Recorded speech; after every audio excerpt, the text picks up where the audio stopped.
Good evening, Ron. Thank Hi. you very much for all three for seminars. Wonderful, thank you.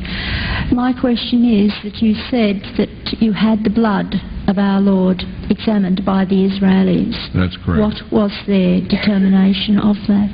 Okay. Now, we won't be able to take second questions. I'm sorry if you're on your second one, please just step out. I love you, but we're running out of time. Real quickly, okay, dried blood is dead blood.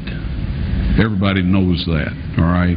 They can test the blood of the pharaohs, the mummies of the pharaohs, all right? There's certain things they can do. They cannot get a chromosome count by any method I'm familiar with, all right? Things keep changing. I don't profess to know everything. However, there's no way I know that you can get a chromosome count out of dead blood. You can get a DNA and some other things, but not a chromosome count, all right? That's done by living white blood cells.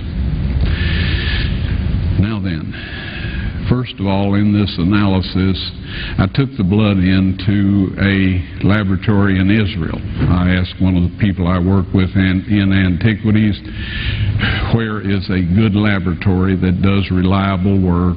And they said, such and such, such and such. I took it. I just said, please examine this blood and tell me what you can tell me about it. All right? They said, well, look, we're going to reconstitute it. We're going to put it in normal saline and keep it at body temperature for 72 hours with gentle swirling. All right?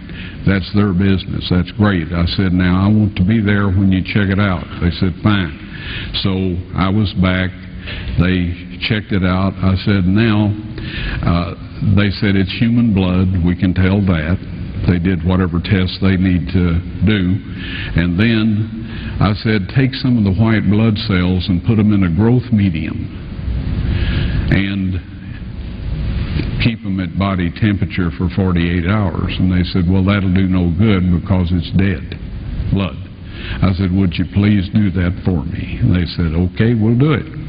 So anyway, I said, I want to be there when you take it out and examine it.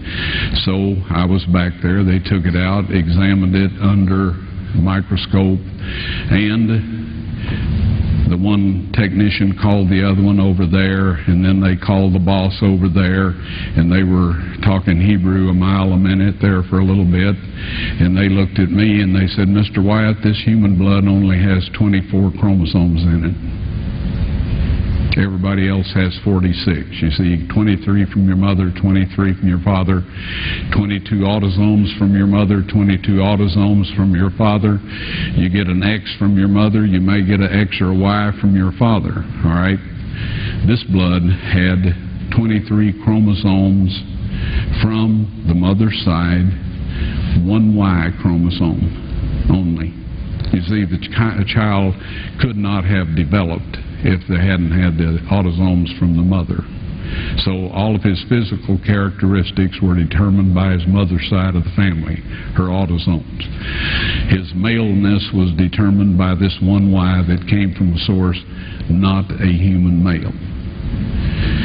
Then they said, this blood is alive.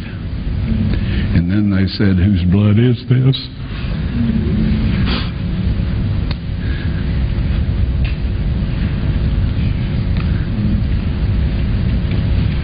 I said, it's the blood of your Messiah.